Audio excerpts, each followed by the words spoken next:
The Wyoming Territory in 1882 was no place for mercy. Winter came like a predator, devouring anyone foolish enough to believe they could survive on kindness alone. The smart folks barred their doors when storms hit and waited for spring to remind them what warmth felt like. But sometimes in the howling darkness of a blizzard that promised death, you hear something that changes everything. A cry that turns your blood to ice. Not from cold, but from the terrible recognition that somewhere out there, someone is dying alone. Martha Caldwell had been preparing for the worst blizzard in 20 years when she heard it, a sound that didn't belong to the storm. Not the crack of timber or the groan of her barn, but something human, something desperate, something that would haunt her forever if she chose to ignore it. Picture this: a widow alone on 40 acres of stubborn Wyoming ground. 2 years passed burying the husband who'd helped her claim this land. Martha had learned to read the sky like scripture, to recognize the difference between a storm that would pass and one that would kill. This one had death written in every cloud. She could have stayed inside, should have stayed inside. Every survival instinct screamed at her to bar the door and wait for morning.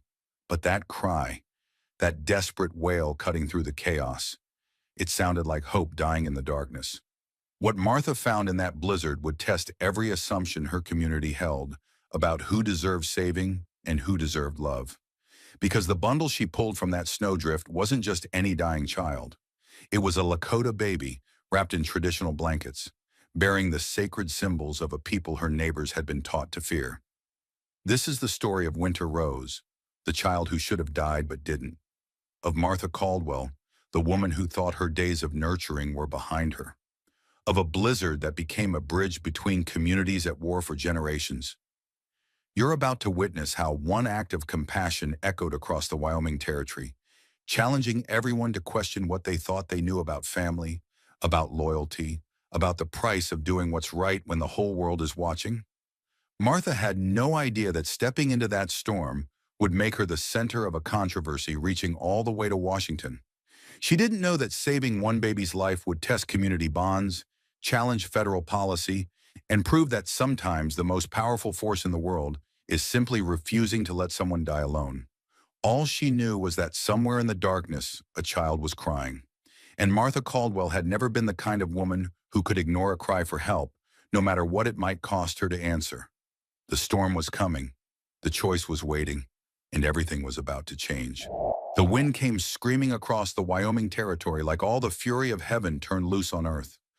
Martha Caldwell pressed her shoulder against the cabin door she'd just barricaded, listening to the storm claw at her shutters with fingers made of ice and rage.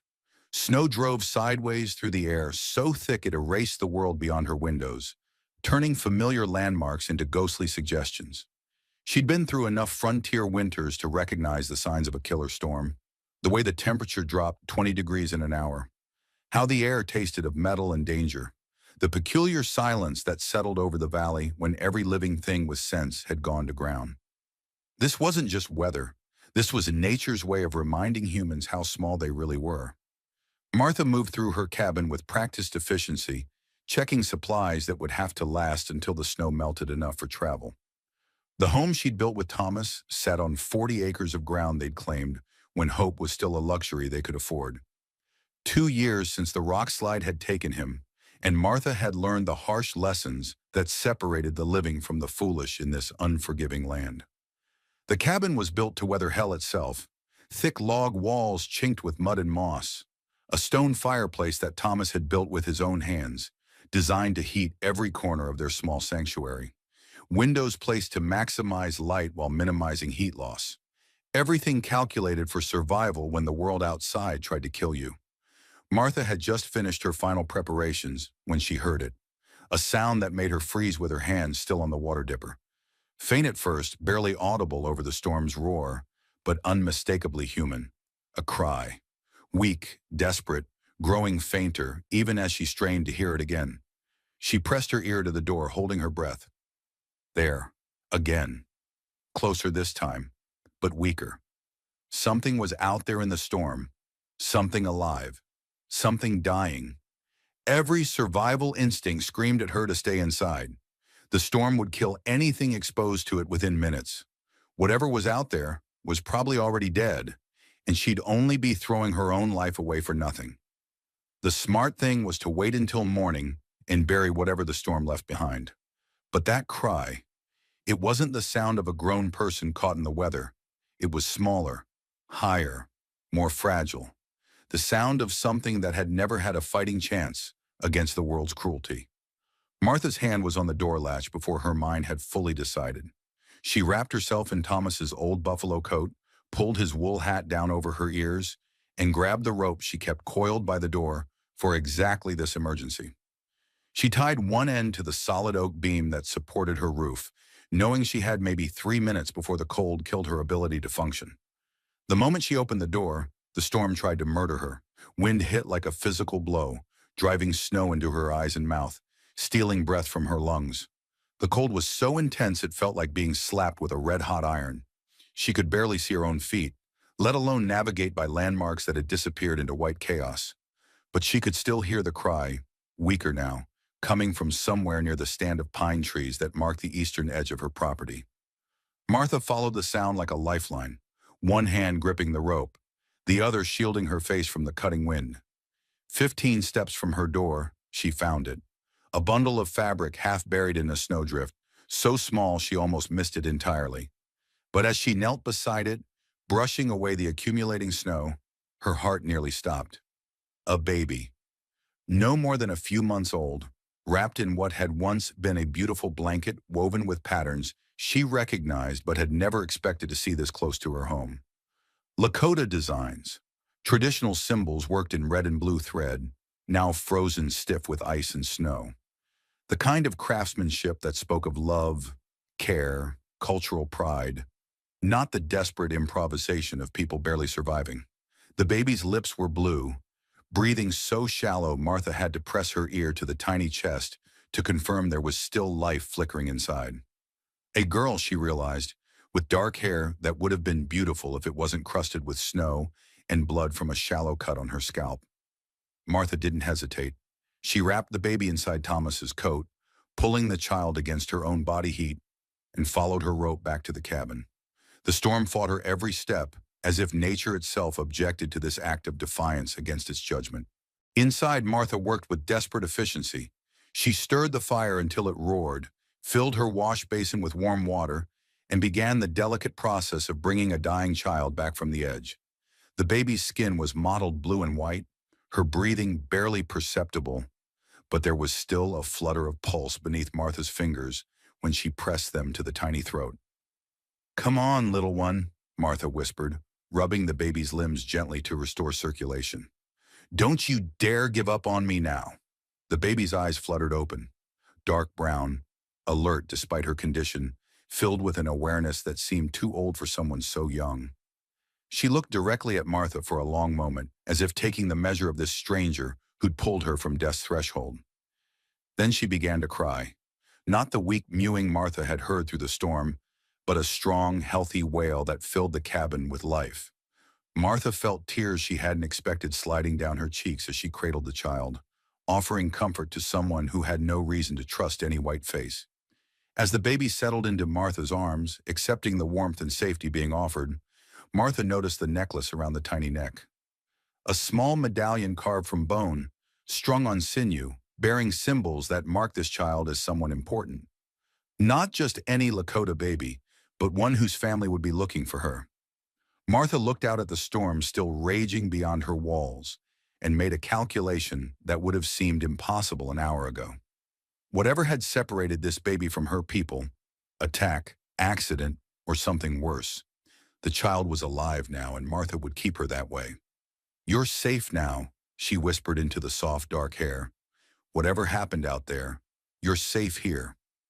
The baby made a small sound, not quite a coo, not quite a sigh, and curled her tiny fingers around Martha's thumb with surprising strength. In that moment, Martha felt something she thought had died with Thomas, the fierce protectiveness of someone responsible for keeping life safe and warm. Outside, the wind continued to howl, but inside, two souls from different worlds had found each other in the space between one heartbeat and the next. The storm raged on, indifferent to the small miracle taking place in a cabin that had been too quiet for too long. Martha had no way of knowing that this moment would echo across the Wyoming territory in ways that would test every assumption about who deserved to live, who deserved to love, and who deserved to be called family. All she knew was that the cabin felt alive again in ways it hadn't since Thomas died, and that holding this child filled spaces in her heart she'd thought were permanently sealed. The baby slept, and Martha watched over her, and outside the storm continued its assault on a world that had just become infinitely more complicated and infinitely more precious. Dawn came slowly to the Wyoming territory, filtered through clouds that promised more snow before the day was done. Martha had not slept. She'd spent the night in the rocking chair Thomas had made for her during their first winter, watching the baby breathe, listening to the storm gradually exhaust itself against her cabin walls. The child, Martha had started thinking of her as Rose, though she knew that wasn't her real name, had proven stronger than her appearance suggested. After that initial cry that had filled the cabin with life, she'd settled into the rhythm of a healthy infant, sleeping deeply, waking to eat the sweet and warm milk Martha had carefully spooned into her mouth, gazing up at her rescuer with those impossibly alert dark eyes. As gray light grew stronger, Martha studied the child she'd pulled from death's threshold. Rose was perhaps 3 or 4 months old, with the chubby cheeks and strong grip of a baby who'd been well cared for before whatever disaster had left her alone in a blizzard. Her hair was black as coal and fine as silk, and when she was awake, she tracked movement with the focused attention of someone already learning to read the world. The blanket told its own story. Even after being soaked and frozen, Martha could see the quality of the weaving, the careful placement of symbols that weren't just decorative but meaningful. This wasn't the work of desperate people making do with scraps. This was the product of a culture that took pride in creating beautiful things for their children, which made Rose's presence here all the more puzzling and troubling. Lakota parents didn't lose track of their babies. Lakota communities didn't allow children to wander into blizzards alone. Something terrible had happened to separate this child from her people. Martha rose from the rocking chair, careful not to disturb Rose's sleep, and moved to the window. She cracked open one of the shutters and peered out at a world transformed. The storm had left behind nearly 3 feet of fresh snow, sculpted by wind into drifts that reached halfway up her fence posts. Everything was still, not just quiet, but profoundly, almost supernaturally still. But this stillness felt different, expectant, like the pause between lightning and thunder. Martha was closing the shutter when she saw them. Tracks in the snow. Not animal tracks. She knew deer and elk prints well enough. These were made by horses and by people who knew how to move quietly even through deep snow. They led from the tree line to a point perhaps 50 yards from her cabin, where they seemed to circle and pause before leading back into the forest. Someone had come during the night. Someone had approached close enough to see her cabin, to note the smoke from her chimney, to observe whatever details could be gleaned in darkness. And then they had withdrawn, without attempting to approach or make their presence known. Martha's heart began to beat faster, but not with fear, with recognition. Rose's people were looking for her. They had followed some trail through one of the worst storms in memory, and they had found the place where their missing child had taken shelter, but they had not demanded her return. They had simply watched and waited, and left evidence of their presence like a calling card. Martha returned to her chair, lifting Rose gently as the baby began to stir. "Your people came looking for you," she whispered into the soft dark hair. "They know you're safe." Rose opened her eyes and seemed to study Martha's face with new intensity, as if she understood more than any 3-month-old should. She made a small sound and curled her tiny fingers around Martha's thumb with surprising strength. "I don't know what I'm supposed to do," Martha continued, finding comfort in speaking her fears aloud to someone who couldn't judge her. "I don't know if they expect me to bring you to them or wait for them to come for you." The truth was, Martha wasn't sure she was ready to give Rose back. In less than 12 hours, this tiny stranger had filled spaces in Martha's heart that she'd thought were permanently sealed. The cabin felt alive again in ways it hadn't since Thomas died. But wanting to keep Rose and having the right to keep her were different things. This child had a family, a culture, a destiny that had nothing to do with a lonely widow's need for purpose. The morning passed quietly. Martha fed Rose again, changed the makeshift diapers she'd fashioned from soft flannel, and talked to the baby about everything and nothing. She told Rose about Thomas, about the dreams they'd shared for this piece of land, about the children they'd planned to raise here before the mountains decided otherwise. Around midday, Martha heard what she'd been both expecting and dreading. Hoofbeats, multiple horses, moving at a steady pace through the snow. Not rushing, not fleeing, but approaching with the confidence of people who had every right to be where they were going. Martha went to the window and saw them clearly this time. 5 riders moving in formation that spoke of military discipline and shared purpose. They were dressed for winter travel, with heavy robes and fur-lined boots.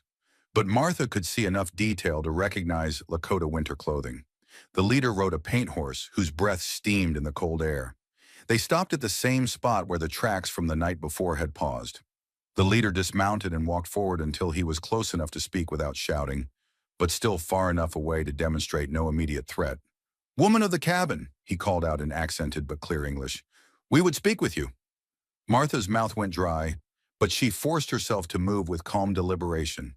She wrapped Rose in the warmest blankets she could find, checked that her rifle was loaded and within reach, and opened her front door. "I'm listening," she called back, stepping onto her small porch, but keeping the open door behind her as an escape route. The man who'd spoken was older than she'd expected, perhaps 50, with gray threading through his dark hair and the kind of weathered face that came from decades of living entirely outdoors. His eyes were sharp and intelligent, and when they focused on the bundle in Martha's arms, they softened with unmistakable relief. "You have our child," he said. It wasn't a question or an accusation, just a statement of fact. "I found a baby dying in the snow," Martha replied carefully. "I brought her inside." "Her name is Winter Rose," the man said. "She is my granddaughter." Martha felt something in her chest tighten at the confirmation. This wasn't some abandoned child who might become hers by default. This was someone's granddaughter, someone's family. "She's safe," Martha said, and her voice came out stronger than she'd expected. "She's been fed and kept warm. She's not hurt." The grandfather nodded slowly. "We know. We watched through the night. We saw your care." The simple statement hit Martha harder than any elaborate thanks could have. They had watched. They had seen her pacing with Rose, feeding her, singing to her in the darkest hours before dawn. "Will you?" Martha stopped, unsure how to phrase the question. "Do you want her back?" The grandfather was quiet for a long moment, studying Martha's face with the same intensity that Rose had shown. When he spoke again, his voice carried weight that suggested he was choosing words very carefully. "Winter Rose was traveling with her mother to visit family when there was an attack. White men, looking for horses. Her mother hid the child in the snow and led the attackers away. We found the mother's body yesterday morning. We have been searching for Winter Rose since the storm began." Martha closed her eyes, feeling the full tragedy settle into her bones. Rose wasn't just separated from her family. She was orphaned, her mother dead in an act of heroic sacrifice.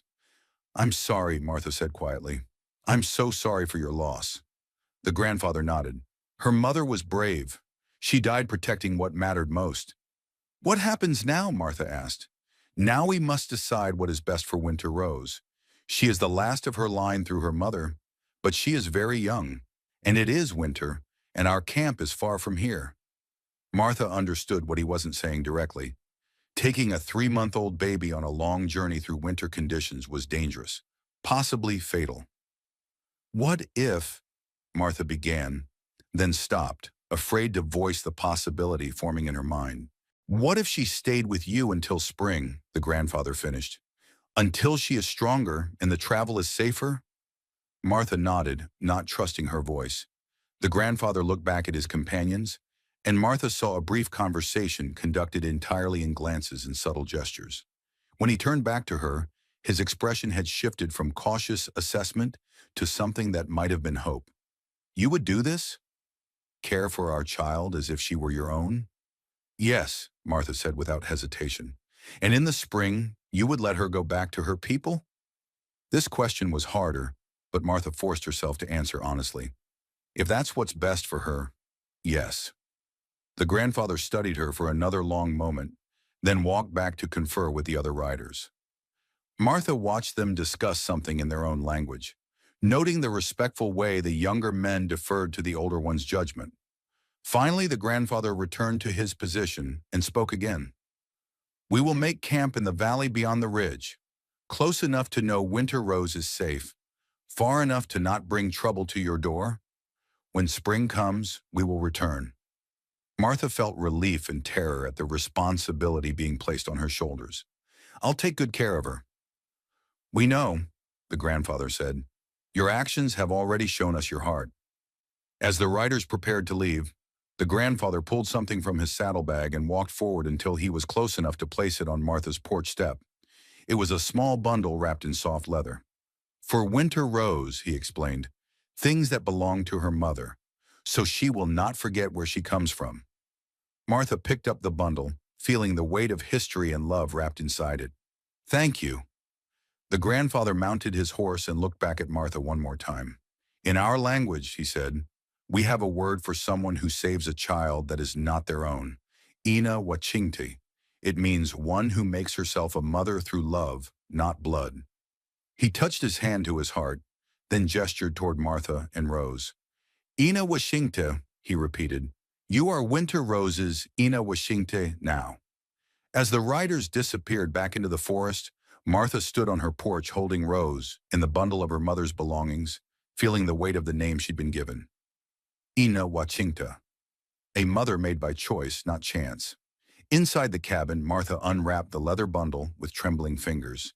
Inside was a small beaded bracelet, a tiny pair of moccasins that Rose would grow into, and a piece of soft deer skin painted with symbols Martha didn't recognize, but somehow understood. These were the things that would teach Rose who she was, where she came from, what her mother had wanted her to become. For now it was enough that Rose was warm and fed and growing stronger by the day. It was enough that her grandfather trusted Martha to keep her safe. It was enough that a lonely cabin had become a bridge between two worlds, a place where love could transcend the boundaries that fear and history had built. Martha settled back into the rocking chair with Rose in her arms, and for the first time since Thomas died, she began to plan for a future that stretched beyond simple survival. Outside, fresh snow began to fall, but inside Martha's cabin, two hearts that had found each other in the storm continued to beat in rhythm, marking time until spring would bring new challenges and new choices. 3 weeks passed before Martha made her first trip to town since finding Rose, and she knew the moment she walked into McDonald's general store that news travels fast in small communities, especially news as unusual as a white widow caring for a Lakota baby. The conversation that had been humming through the store died instantly when Martha entered carrying Rose. She'd wrapped the child in neutral-colored blankets, hoping to avoid immediate recognition of her heritage. But there was only so much that fabric could disguise. Rose had grown in the weeks since Martha found her. The hollow cheeks had filled out, the breathing had strengthened, and those alert dark eyes now tracked faces with the focused attention of a child learning to distinguish friend from stranger. Well, I'll be damned, came a voice from the back of the store. Ezra Hutchins, a man whose talent for spreading news was matched only by his gift for making every story more dramatic than necessary. Martha Caldwell's got herself an Indian baby. Martha felt every eye in the place turned toward her and Rose. She saw the exact moment when polite curiosity transformed into something harder and more dangerous. Now, Ezra, Martha said evenly, shifting Rose to a more comfortable position while maintaining eye contact with the man who'd just made her life infinitely more complicated. This is Rose. She's been staying with me. Staying with you? Mrs. Eleanor Finch, the preacher's wife, stepped forward with a smile that didn't reach her eyes. How charitable of you, Martha. Where exactly did she come from? Martha had prepared for this question, but hearing it spoken aloud in front of witnesses made her realize how inadequate any answer would be. The truth would raise questions about her contact with the Lakota that she wasn't ready to answer. Found her during the big storm, Martha said, sticking close to the truth. Someone had left her near my place, couldn't let a baby freeze to death. Left her? This came from Tom McDonald, the store owner, whose usually friendly demeanor had shifted into something more cautious. Indians don't just leave their babies lying around, Martha. They take care of their own. All I know is I found a child who needed help, and I gave it, Martha replied, her voice carrying a warning that made Tom take a step back. Same as I'd do for any baby, regardless of who its parents were. She was moving toward the counter, determined to complete her business and leave, when Ezra's voice cut through the tension like a rusty blade. Course, there's some might wonder if you didn't steal that baby yourself, Martha. Some might think a lonely widow might do desperate things to fill an empty house. The accusation hit Martha like a physical blow. She turned slowly to face Ezra, Rose still cradled in her arms, and when she spoke, her voice was deadly quiet. Ezra Hutchins, if you ever suggest that I would steal a child from anyone, for any reason, I will make you regret the day you learn to speak. Are we clear? Ezra's bluster faded slightly in the face of Martha's controlled fury, but he wasn't ready to back down entirely. Just saying what others might think, Martha. Having truck with Indians, raising up one of their babies like it was your own. My loyalties, Martha said, her voice rising just enough to ensure everyone could hear clearly, are to doing what's right. If that troubles anyone's sleep, they're welcome to take it up with me directly. She completed her purchases in tense silence, aware that every movement was being cataloged and every word she'd spoken was being memorized for later repetition.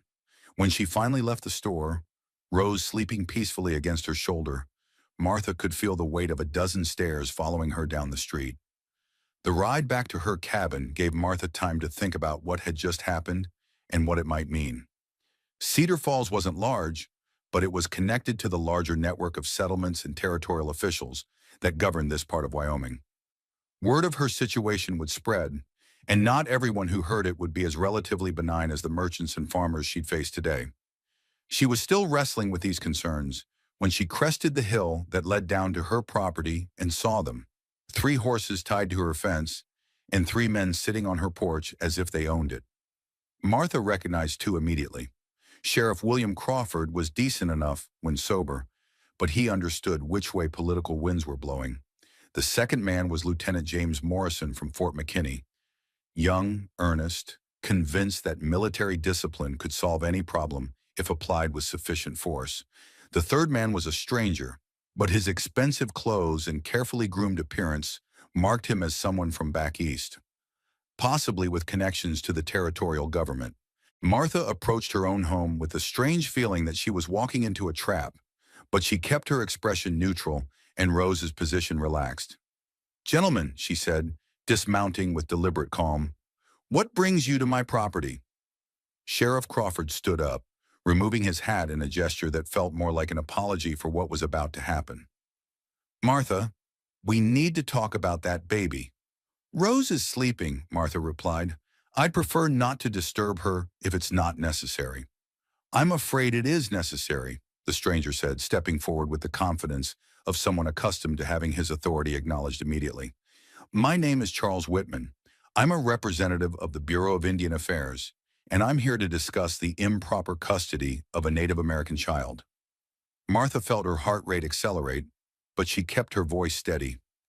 "I'm not sure what you mean by improper custody, Mr. Whitman. I found a dying child and I saved her life. There's nothing improper about that." Whitman's smile was thin and bureaucratic. "Mrs. Caldwell, I'm sure your intentions were admirable, but you're harboring a Native American child without proper authorization. The Bureau has policies regarding the placement of Indian children." "What reasons would those be?" Martha asked, shifting Rose slightly so she could keep both hands free if necessary. "Civilization, Mrs. Caldwell. Education. The opportunity to grow up as a productive member of American society rather than a savage living in teepees." Lieutenant Morrison nodded his agreement. "There are excellent facilities back east, Mrs. Caldwell. Schools specifically designed to educate Indian children in proper American values." Martha had heard about those schools, stories whispered by other settlers, tales of children taken from their families and forbidden to speak their own languages, punished for practicing their customs, taught to be ashamed of everything that made them who they were. "Rose stays with me," Martha said firmly. "Her family knows where she is. They're comfortable with the arrangement." Whitman's expression hardened. Mrs. Caldwell, you seem to be under the impression that you have a choice in this matter. You don't. The child is the property of the United States government by virtue of her race and circumstances. Property? Martha's voice rose despite her efforts to stay calm. She's a baby, Mr. Whitman, a human being, not property. She's an Indian, Whitman replied coldly. And Indians are wards of the federal government. The law is quite clear. Sheriff Crawford looked uncomfortable. Charles, maybe we don't need to get all legal about this. Martha's been taking good care of the child. Sheriff Crawford, Whitman interrupted, this matter is beyond your jurisdiction. The child will be transported to the Carlisle Industrial School in Pennsylvania. Martha felt the world tilt beneath her feet. Carlisle. She knew that name. It was where native children went and came back changed, if they came back at all. No, Martha said quietly. I beg your pardon? I said no. Martha's voice grew stronger. Rose stays here, with me, where she's safe and loved. Whitman sighed with exaggerated patience. Mrs. Caldwell, interfering with federal Indian policy is a serious crime.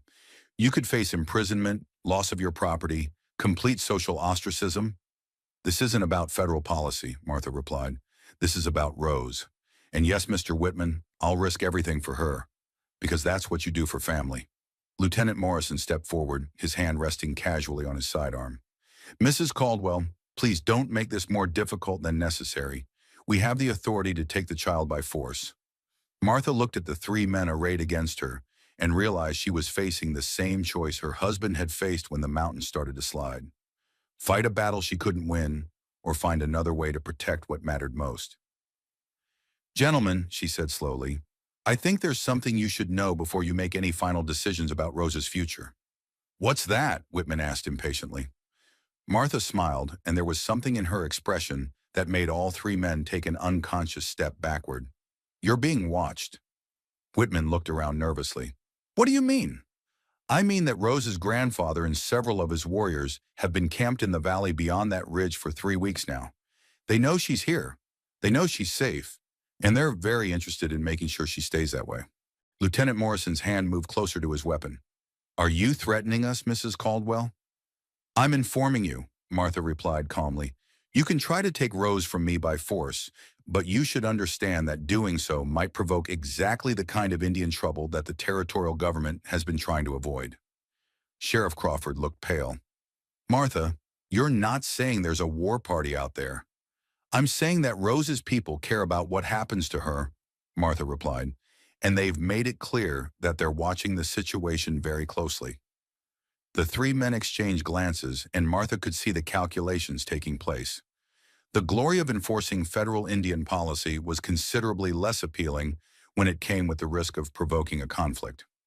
Very well, Whitman said finally. I'll wire Washington for clarification. But Mrs. Caldwell, understand that this is only a temporary delay. I understand, Martha replied, and I hope Washington understands the situation they're dealing with here. After the men left, Martha sat on her porch with Rose in her arms, watching the afternoon shadows lengthen. She'd bought time, but at a cost. Now she was committed to a story that might or might not be true, gambling both their safety on the assumption that the Lakota were still nearby and still protective. More importantly, she declared herself publicly as someone willing to defy federal authority to protect a native child. Word of that defiance would spread, and not everyone who heard it would be sympathetic. But as Rose stirred in her arms and opened those alert dark eyes to gaze up at her with complete trust, Martha felt fierce satisfaction settle into her bones. She'd drawn a line in the sand, and she'd made it clear which side of that line she stood on. The consequences would come when they came. For now, Rose was safe, and Martha was exactly where she belonged, between a child and anyone who meant. 2 days after the confrontation with Whitman and his companions, Martha woke to find a single eagle feather placed carefully on her porch railing, its shaft pointing toward the valley where Rose's grandfather was camped. The message was clear. We are here, we are watching, and we remember our promises. Martha had been gambling on the continued presence of Rose's people when she'd made her bold claims to the federal officials. But seeing physical proof of their proximity filled her with both relief and renewed anxiety. If the Lakota were still nearby after nearly a month, it meant they were taking their guardianship of Rose very seriously indeed. She was contemplating these implications while feeding Rose her morning meal when she heard the sound of an approaching wagon. Through her window, she could see Dr. Samuel Harrison climbing down from his buggy, medical bag in hand, and an expression of determined professionalism on his weathered face. Dr. Harrison was one of the few people in Cedar Falls whose opinion Martha genuinely respected. He'd tended to Thomas during his final illness, showing both competence and compassion, and he'd never treated Martha with the condescending paternalism that many men seem to reserve for widows. "Martha," Dr. Harrison called out as she opened her door, "I hope you don't mind an unannounced visit. I was in the area and thought I might check on you and the child." It was a polite fiction. Dr. Harrison's practice was centered in Cedar Falls, 20 miles away, but Martha appreciated the effort to maintain social pleasantries. "Of course, doctor. Please come in." Dr. Harrison entered the cabin and immediately noticed Rose, who was sitting propped up against pillows on Martha's bed, playing with wooden blocks Martha had carved for her entertainment. The baby looked up at the stranger with alert curiosity, showing none of the fearfulness that might be expected from a child who'd been neglected. "This is Rose," Martha said, lifting the baby and holding her with natural ease. "Rose, this is Dr. Harrison. He's a friend." Dr. Harrison approached slowly, extending one finger for Rose to grasp in the traditional greeting between adult and baby. Rose examined the offered digit carefully before wrapping her tiny fist around it with surprising strength, eliciting a smile from the doctor. "She's beautiful, Martha, and clearly thriving under your care." "Thank you," Martha replied, feeling a flush of maternal pride. "She's been growing stronger every day." Dr. Harrison began a gentle examination, checking Rose's reflexes, listening to her breathing, testing her responses to various stimuli. Throughout the process, he maintained a running commentary clearly intended as much for Martha's benefit as for any medical record. "Excellent muscle tone, good color, alert and responsive. Weight appears well within normal range for her age." He paused to look directly at Martha. "Whatever you've been doing, it's working remarkably well." "I've just been treating her like any baby," Martha said, "keeping her warm, fed, clean, talking to her, playing with her, the same things any mother would do." "Indeed." Dr. Harrison completed his examination and settled Rose back onto the bed, where she immediately resumed her play. "Martha, I won't insult your intelligence by pretending this is purely a social call. There's been considerable discussion in town about your situation here." "I imagine there has been. Some of that discussion has reached people in positions of authority, people who are concerned about the implications of your guardianship of a native child." Martha settled into a chair across from the doctor, choosing her words carefully. "What kind of implications?" Dr. Harrison was quiet for a moment, studying Rose with the focused attention of someone making a difficult professional assessment. When he spoke, his voice carried the weight of someone who'd spent decades learning to distinguish between political expedience and medical truth. "Martha, I've been practicing medicine on this frontier for 23 years. I've delivered babies in teepees and log cabins, treated gunshot wounds inflicted by both cavalry soldiers and Lakota warriors, and watched diseases kill children regardless of the color of their parents' skin. In all that time, I've learned that there are only two things that really matter when it comes to caring for children: competence and love."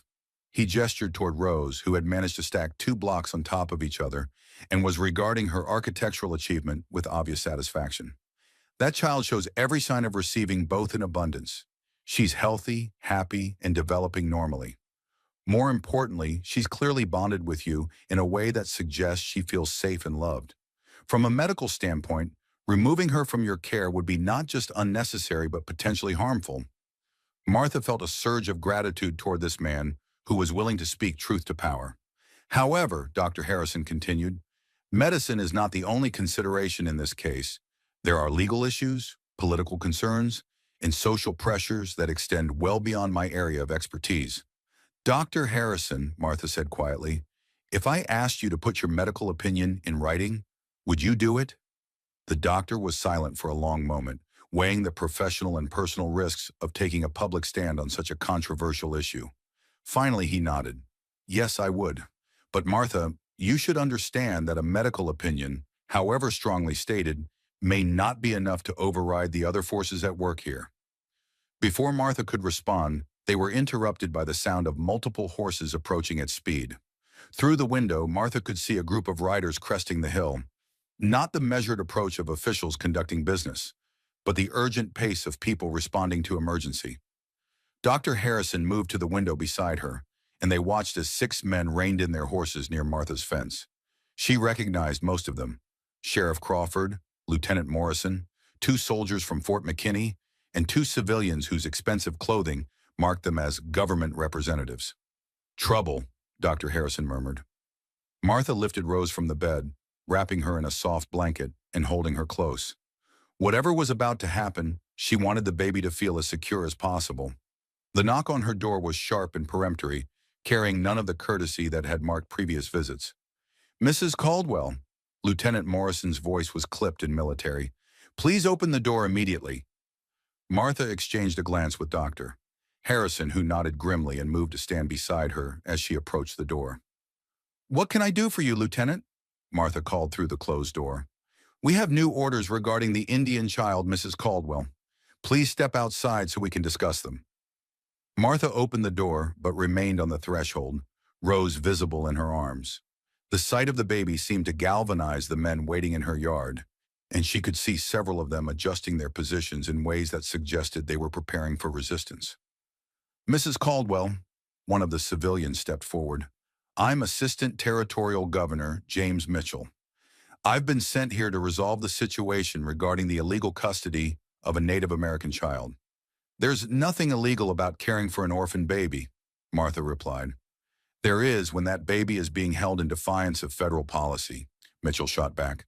Mrs. Caldwell, you've had ample time to comply with lawful requests for the surrender of this child. Your continued refusal constitutes obstruction of federal authority.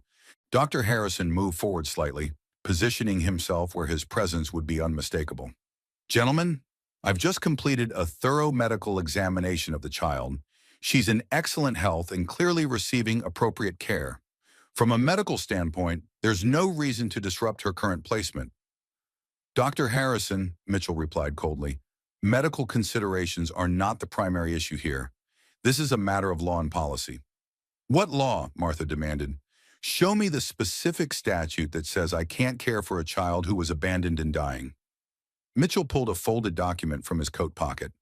Mrs. Caldwell, by order of the Bureau of Indian Affairs and the Territorial Government of Wyoming, you are hereby commanded to surrender the Native American child, known as Winter Rose, for placement in an appropriate federal facility. Failure to comply will result in your arrest and prosecution. Martha felt the world narrow to a single point of focus: the weight of Rose in her arms, the steady rhythm of the baby's breathing, the complete trust in those dark eyes that looked up at her with innocent faith. No, Martha said quietly. I beg your pardon? I said no. Martha's voice grew stronger. Rose stays with me. Lieutenant Morrison stepped forward, his hand moving to his sidearm. Mrs. Caldwell, you're in violation of a direct federal order. I'm authorized to use whatever force is necessary. Lieutenant, Dr. Harrison's voice carried a warning. You're talking about using force against a woman holding an infant. I trust you understand the implications. But it was too late for caution. From multiple directions came the sound Martha had been both hoping for and dreading. Hoofbeats, multiple horses, approaching fast with the coordinated precision of a military operation. Everyone in the yard heard it at the same time, and Martha saw the exact moment when official confidence transformed into nervous uncertainty. The sounds were coming from several directions, not just one group of riders, but several converging on her property. Lieutenant Morrison drew his sidearm, and immediately 2 of his soldiers followed suit. Defensive positions, he barked. Wait, Martha called out, stepping fully onto her porch with Rose clutched protectively against her chest. Nobody needs to draw weapons. But the first group of riders had already appeared from the tree line.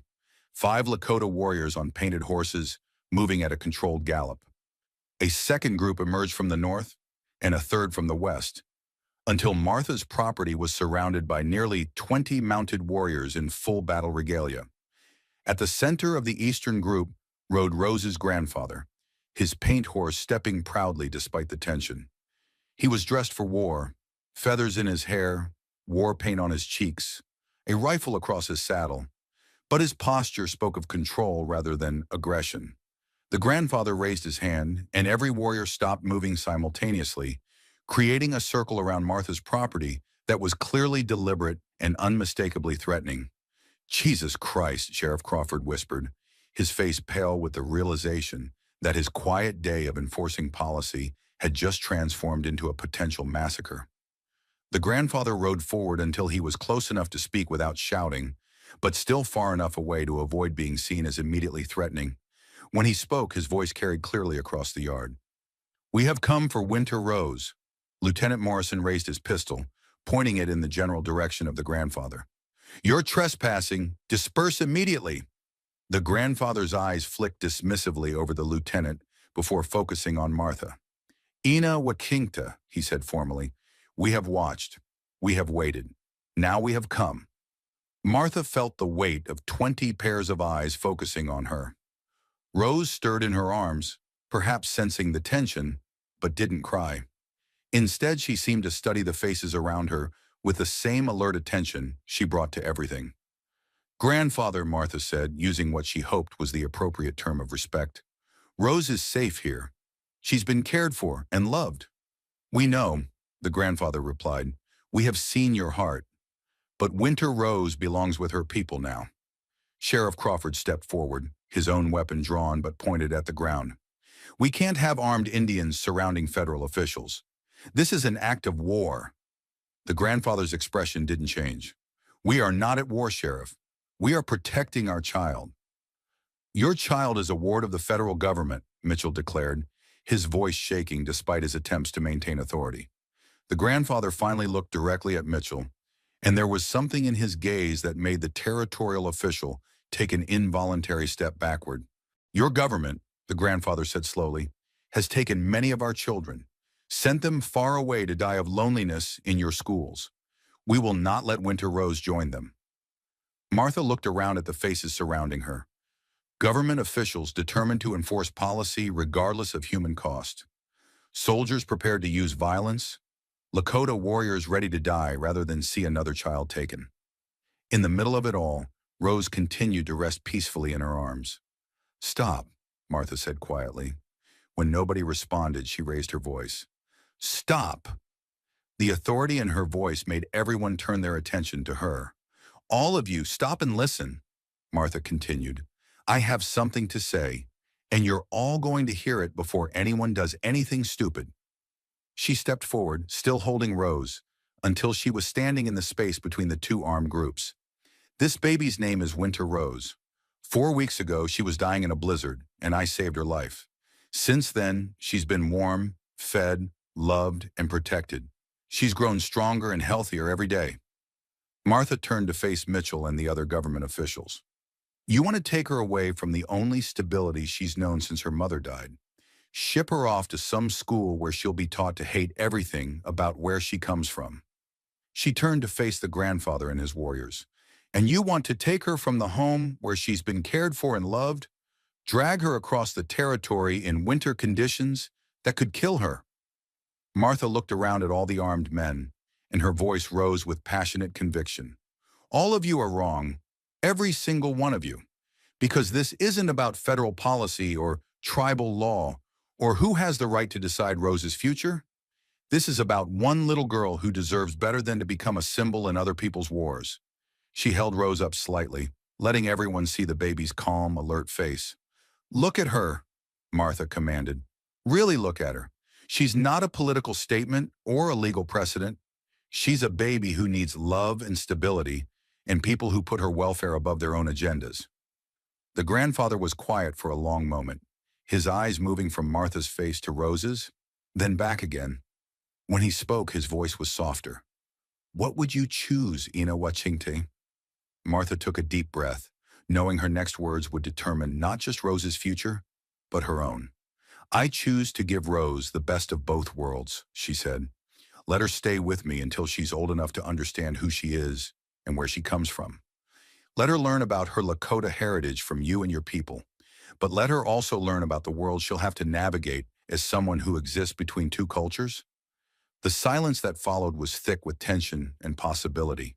Martha could hear Rose's soft breathing, the wind in the pine trees, the creak of leather as mounted warriors shifted in their saddles. Finally, the grandfather spoke. "Ina Wachinta speaks wisdom," he said. "Winter Rose will remain with you, but we will be watching, always watching." It wasn't a perfect resolution, but for now Rose was safe. As the various groups began to disperse, Martha stood on her porch holding Rose and marveling at what had just happened. She'd faced down federal authority and tribal law, all for the sake of a baby who had been a stranger just a month ago. But as Rose gurgled contentedly and curled her tiny fist around Martha's finger, Martha felt fierce satisfaction settle into her bones. She'd drawn a line in the sand, and she'd made it clear which side she stood on. The battles weren't over, but today's victory had bought them time. And time was what they needed most of all. Spring arrived in the Wyoming Territory like a cautious negotiator, testing the ground before committing to stay. Martha watched the snow retreat inch by grudging inch, revealing brown grass that would soon turn green and streams that ran swift with snowmelt. But the most remarkable change wasn't in the landscape. It was in the life that had taken root in her cabin. Rose was walking now, taking unsteady steps between Martha's outstretched arms and the furniture she'd learned to use for support.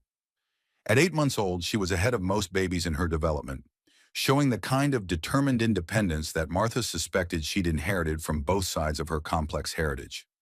Her vocabulary was expanding too, a mixture of English words, Lakota phrases she'd absorbed during her grandfather's visits, and the universal baby language that transcended all cultural boundaries. The arrangement that had emerged from the tense confrontation weeks earlier had evolved into something unprecedented in the territory's history. Joseph Standing Bear, Rose's grandfather, had finally shared his name, visited regularly, sometimes alone, sometimes with other tribal elders who wanted to ensure that Winter Rose was learning the stories and songs that connected her to her people. These visits had become the highlight of Rose's week. She would babble excitedly when she saw Standing Bear approaching, chattering in her mixture of languages while he taught her traditional games and songs. Martha watched these interactions with wonder, seeing how naturally Rose moved between her two worlds, how completely she belonged to both while being owned by neither. But it wasn't just Rose who was changing. Martha found herself learning as much as she was teaching.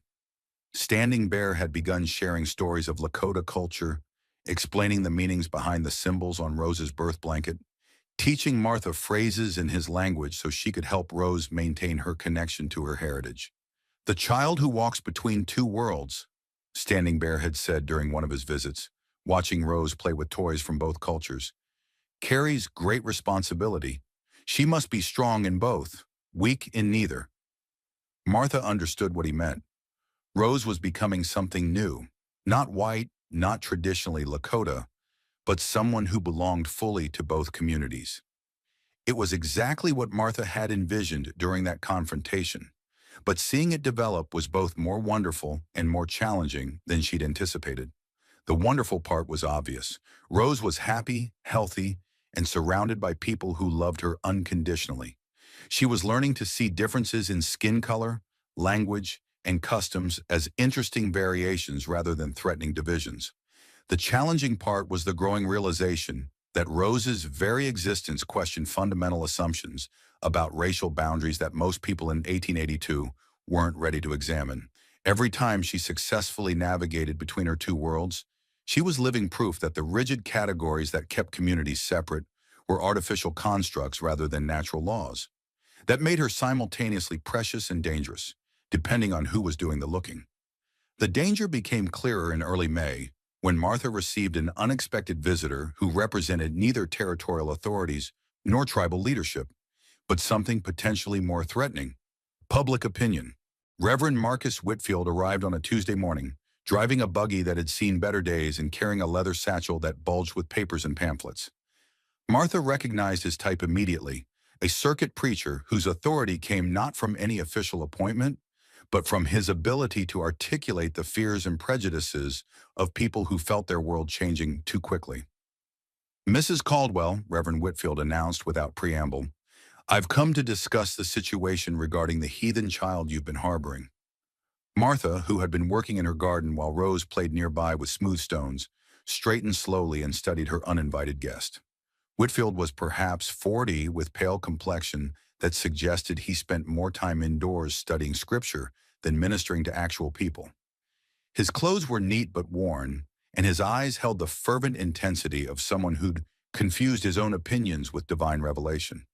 "Rose isn't heathen," Martha replied evenly. "She's a baby, and she's not being harbored. She's being raised with love and care by a woman who allows savage practices in her home," Whitfield shot back.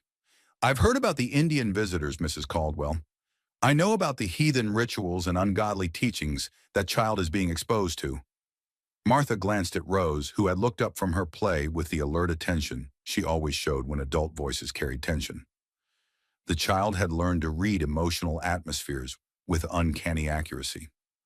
"Reverend Whitfield," Martha said carefully, "I think there may be some misunderstanding about what happens in my home. Rose is being taught to respect both her Lakota heritage and Christian values. There's nothing ungodly about helping a child understand where she comes from." "Where she comes from," Whitfield repeated, his voice rising with evangelical fervor, "is a culture of savagery, superstition, and spiritual darkness. That child's soul is in mortal peril, Mrs. Caldwell." Rose began to whimper at the harsh tone, and Martha immediately moved to pick her up, holding the child protectively. The action seemed to inflame Whitfield further. "Look how she clings to you. That's not natural affection. That's the desperate attachment of a creature who knows she doesn't belong in civilized society." "That's enough," Martha said quietly, but her voice carried a warning that made Whitfield step backward. "You're frightening her." "I'm trying to save her soul, and yours too." Whitfield pulled a pamphlet from his satchel. "I've been documenting the spiritual corruption that occurs when Christian children are exposed to heathen influences." Martha looked at the pamphlet, which bore the lurid title, "The Devil's Harvest: How Savage Practices Corrupt Christian Souls." She'd seen similar publications before, cheap propaganda designed to inflame prejudice rather than inform understanding. "Reverend," she said, her voice growing harder, "I think you should leave now. Mrs. Caldwell, there are Christian families, good, godly families who would be willing to take that child and raise her properly, away from savage influences." Rose began to cry then, perhaps picking up on Martha's rising anger. Martha bounced her gently while keeping her eyes fixed on the preacher. "She stays with me," Martha said firmly, "where she's loved and protected and taught to see all people as children of God." "Mrs. Caldwell," Whitfield's voice took on a patronizing tone, "you're allowing your maternal instincts to cloud your spiritual judgment. That child needs to be saved from the darkness of her heritage." Martha felt something cold and dangerous settle in her chest. She'd faced down federal officials and armed warriors to protect Rose, but this preacher's casual dismissal of the child's worth felt more personally insulting. "Reverend Whitfield," she said, her voice deadly quiet, "I want you to listen very carefully. This child is my daughter in every way that matters.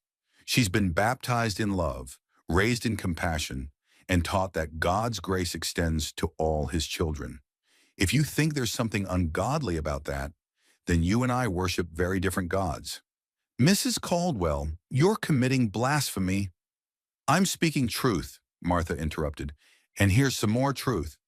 If you ever come to my home again and suggest that Rose needs to be saved from people who love her, I will personally introduce you to some very ungodly thoughts about what should happen to men who threaten children." Whitfield's face had gone pale, but he made one final attempt. "Mrs. Caldwell, I'll be praying for your soul, and I'll be sharing my concerns with others who care about the spiritual welfare of our community." "You do that," Martha replied, "and while you're praying and sharing concerns, I'll be here doing what Christians are actually supposed to do, loving a child who needs love." After Whitfield left, Martha sat on her porch with Rose in her lap, trying to calm her racing heart while the baby settled back into contented play.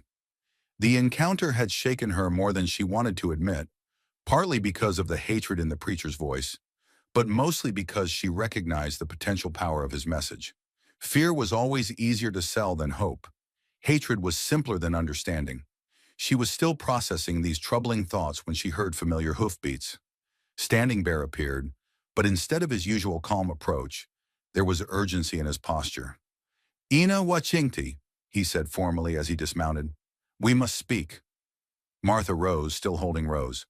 "Of course. What's wrong?" Standing Bear's expression was grim. "The preacher who visited you today has been busy. He rode directly to Cedar Falls where he spoke to anyone who would listen about the spiritual danger you're creating." Martha felt her stomach tighten. "How do you know about that already?" "We have friends in your town, Ina Wakington. People who understand that what happens to Winter Rose affects all our futures. They sent word immediately." Martha looked down at Rose, who was playing peacefully with the beaded bracelet that had belonged to her birth mother. "What exactly did Whitfield tell people?" "That you're corrupting a Christian child with heathen practices. That Winter Rose is growing up to be neither white nor Indian, but something unnatural that threatens both communities." Martha closed her eyes, feeling responsibility settling even more heavily on her shoulders. And people believed him? Some did. Others are asking questions. A few are beginning to organize. Organize for what? Standing Bear was quiet for a moment. "There will be a town meeting tomorrow night. The subject is the Indian question and community safety. Your name has been mentioned specifically." Martha felt the world tilt. A town meeting meant public debate, official decisions, potential action by authorities. Her private arrangement was about to become a matter of public policy. "Will you be there?" she asked. Standing Bear shook his head. "White men making decisions about Indian children do not welcome Indian voices. But we will be watching, and if they decide to take Winter Rose by force—" He didn't finish the sentence, but Martha understood. The careful balance they'd maintained was about to be tested in ways that could destroy everything they'd built.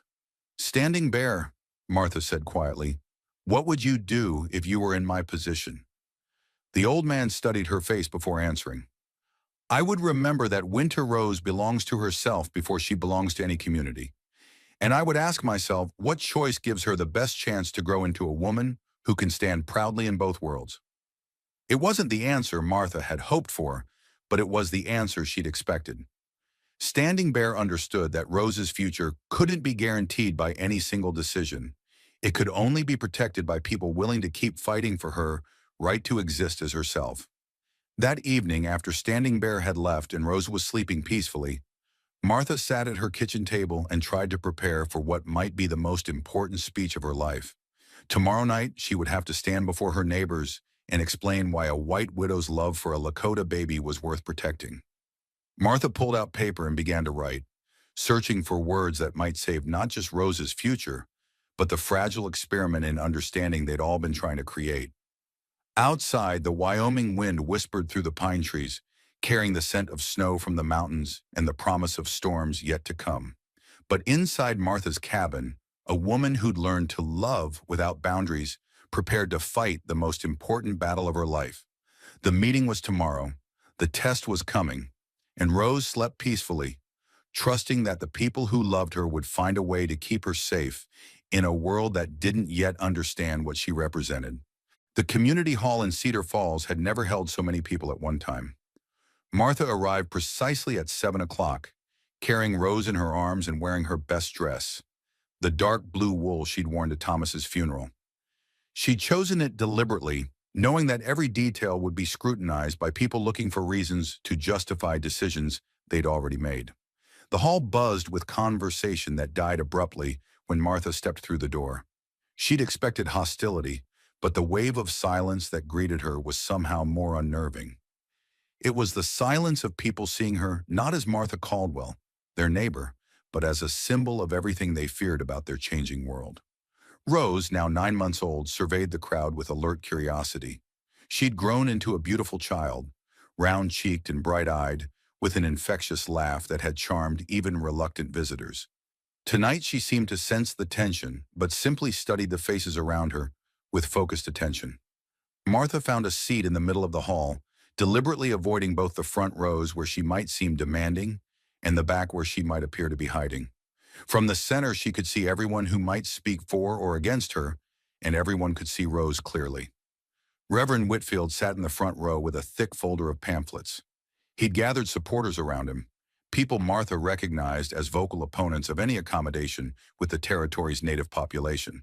But Martha was encouraged to see friendly faces scattered throughout the crowd. Dr. Harrison sat near the middle, medical bag at his feet. Mrs. Eleanor Sutton from the boarding house had claimed a strategic seat. Even Tom McDonnell from the general store was there. The meeting was called to order by Mayor Franklin Pierce, a portly man whose primary qualification for office was his ability to avoid taking positions on controversial issues. Tonight, however, neutrality wouldn't be possible. Ladies and gentlemen, Mayor Pierce began, we're here to discuss a situation that has implications for our entire community. Mrs. Martha Caldwell has been caring for a Native American child for several months, and there are questions about whether this arrangement serves the best interests of the child, Mrs. Caldwell, and our community. He gestured toward Martha, who rose slightly and nodded before settling back with Rose in her arms. We'll hear from various community members, then discuss what actions, if any, should be taken. I ask that everyone remain respectful and remember we're talking about a child's welfare.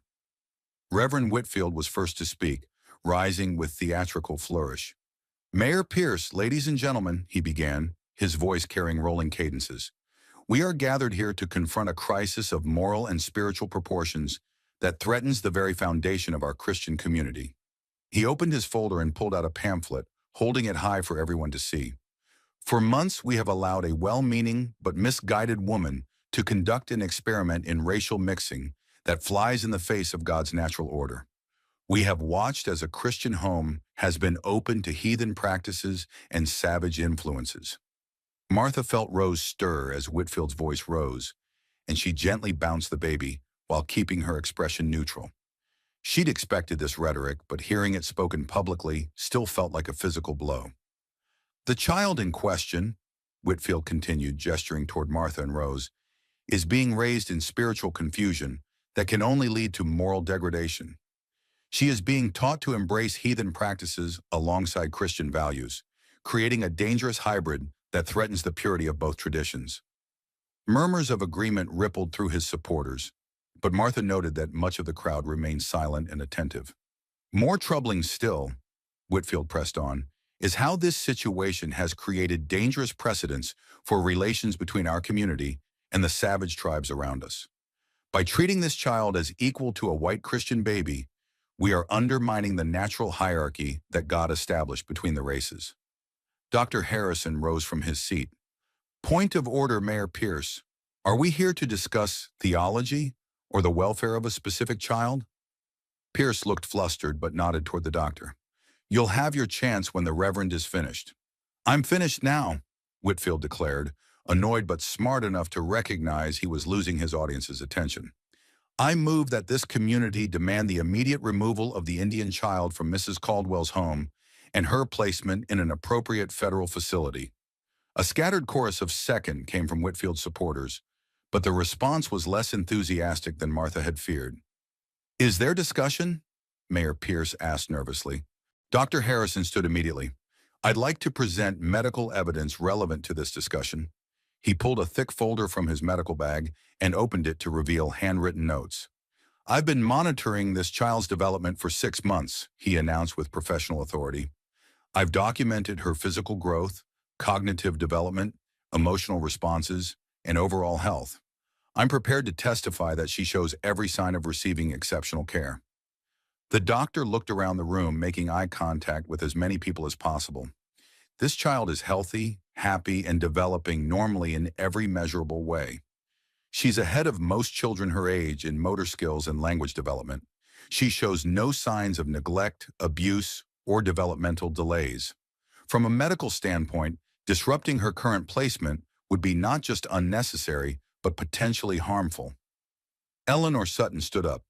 Dr. Harrison, what about claims that she's being exposed to dangerous influences? Mrs. Sutton, I've observed this child's interactions with people from both white and Native communities. She shows no signs of confusion, fear, or distress. If anything, she seems unusually comfortable with diversity, which I consider a positive trait in a territory where different communities must learn to coexist. Tom McDonald rose next. Doctor, what's your professional opinion about the long-term effects of this arrangement? Dr. Harrison was quiet for a moment, choosing his words carefully. Mr. McDonald, I believe this child is being prepared for a future that most of us can barely imagine. She's learning to navigate multiple cultures, multiple languages, multiple ways of seeing the world. Those are skills that could make her extraordinarily valuable as a bridge between communities that have been at war for generations. Sheriff Crawford spoke from the back. Dr. Harrison, that's interesting from a medical standpoint. But what about practical concerns? We've got federal authorities asking questions, tribal leaders making demands, and community members getting stirred up. How long can this continue without someone getting hurt? Dr. Harrison looked directly at Martha before answering. Sheriff, I think that depends on whether we choose to see this child as a problem to be solved or as an opportunity to be embraced. Mayor Pierce looked increasingly uncomfortable. Perhaps we should hear from Mrs. Caldwell herself. Martha had been preparing for this moment for days, but as she stood with Rose in her arms, her carefully rehearsed speech evaporated. Instead, she found herself speaking from the heart. Most of you know me, she began, her voice steady despite her racing heart. You knew my husband, Thomas. You know we came here to build something good, something lasting. You know we were the kind of people who helped neighbors in trouble and asked for help when we needed it. She looked around the room, making eye contact with familiar faces. When Thomas died, this community rallied around me. You helped me through the hardest time of my life, and I'll never forget that kindness. So when I tell you about Rose, I'm not asking you to trust a stranger. I'm asking you to trust someone you've known for years. Martha adjusted Rose's position so more people could see her clearly. I found this baby dying in a blizzard. She was blue with cold, barely breathing, abandoned by circumstances I'll never fully understand. I brought her inside, warmed her up, and watched her come back to life in my arms. In that moment, she stopped being an Indian baby and started being Rose, a child who needed love and got it. Rose babbled something that sounded almost like Mama, causing soft laughter through parts of the crowd. Since then, Martha continued, Rose has been visited regularly by her grandfather and other tribal family members. They've taught her songs and stories that connect her to her heritage. They've made sure she knows where she comes from and who her people are. But they've also trusted me to give her something else. Knowledge of the world she'll have to navigate as someone who exists between two cultures. Martha's voice grew stronger. Rose speaks English and Lakota. She's comfortable with white visitors and native visitors. She's learning that differences in skin color and customs don't make people enemies. They make them interesting. She's growing up to be exactly what this territory needs. Someone who can build bridges instead of walls. A voice from Whitfield's section called out, "What about her Christian education? What about her immortal soul?" Martha turned toward the voice, calm but determined. Rose has been baptized by love every single day since I found her. She's learning that God's grace extends to all his children, regardless of the color of their skin or the language they speak. She's growing up knowing that the most important commandment is to love one another. If that's not Christian education, then I don't understand what Christianity means. The hall fell silent as Martha's words settled over the crowd. She could see people exchanging glances, whispered conversations, subtle shifts suggesting minds were being changed. Mayor Pierce cleared his throat. Mrs. Caldwell, what would you say to people who worry that your arrangement sets a dangerous precedent? Martha had prepared for this question. Mayor Pierce, I'd say that love is never irregular. Care is never dangerous.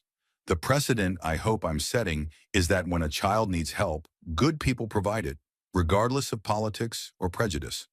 She looked around the room once more.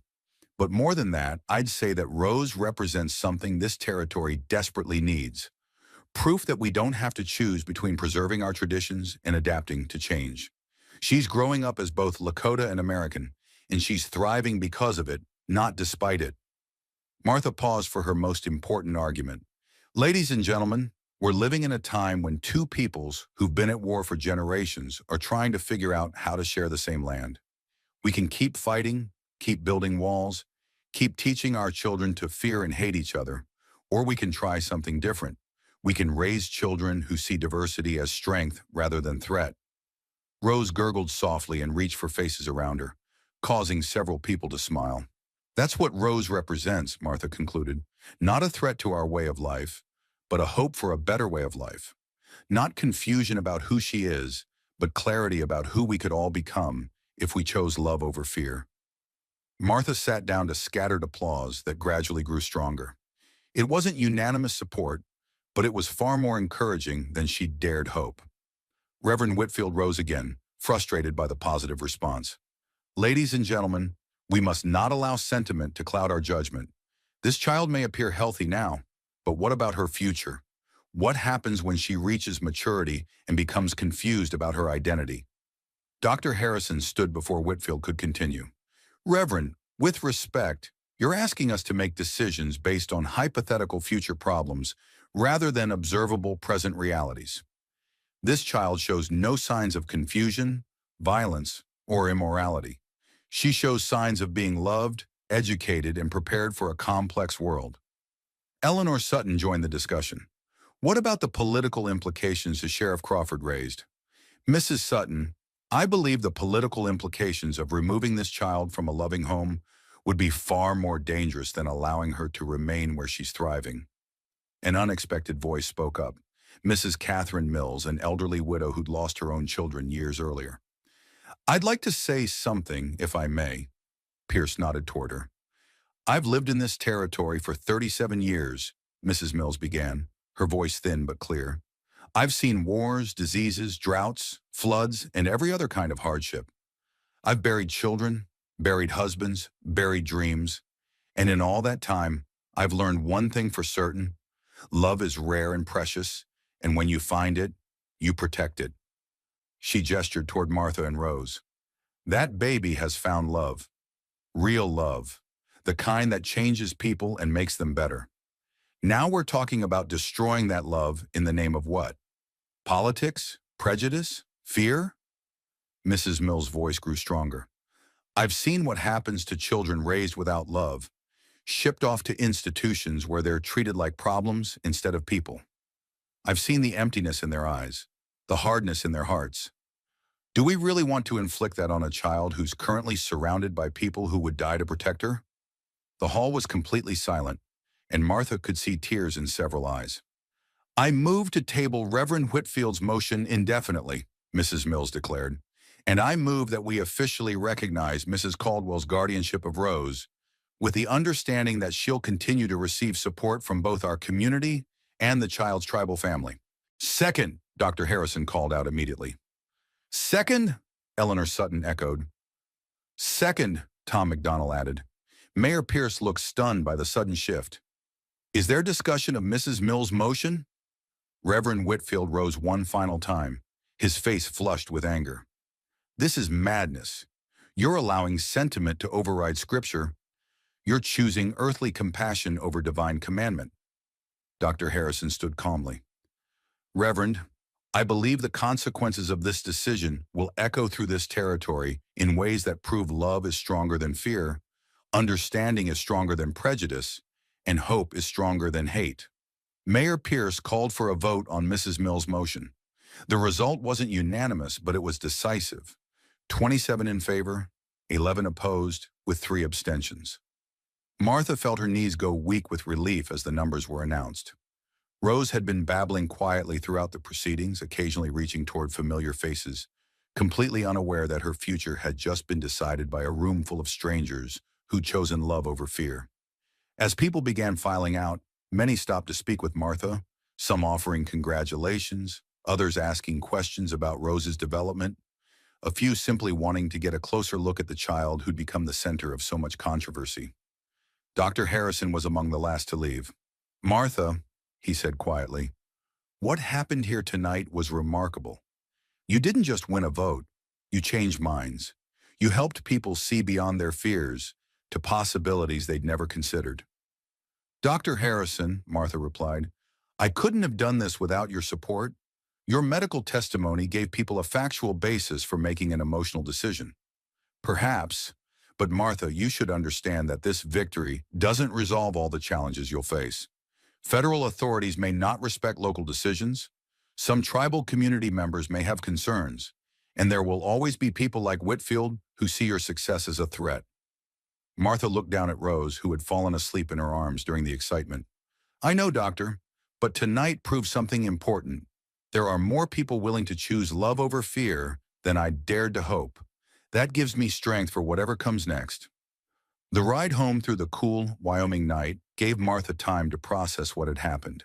She'd entered the evening knowing that her neighbors would decide Rose's future, and she'd left with official recognition of her right to raise the child she'd come to love as her own daughter. As Martha carried the sleeping child into their cabin and settled her into the familiar crib, she reflected on how much had changed since that desperate night when she'd heard a baby crying in the blizzard. Rose had grown from a dying infant into a thriving toddler, comfortable in multiple worlds and loved by people from different cultures. Martha had evolved from a lonely widow into something she'd never expected, a bridge between communities that had been at war for generations. Most importantly, their small family had become proof that love could transcend the boundaries that politics and prejudice had created. Rose was growing up as both Lakota and American, learning to see differences in culture and appearance as interesting variations rather than threatening divisions.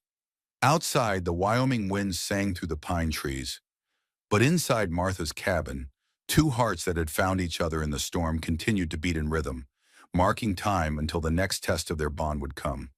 Rose slept, and Martha watched over her, and the wind sang lullabies through the eaves of a cabin that had become a fortress built not of logs and stones, but of love and determination, and the unshakable belief that some bonds were worth any sacrifice to preserve.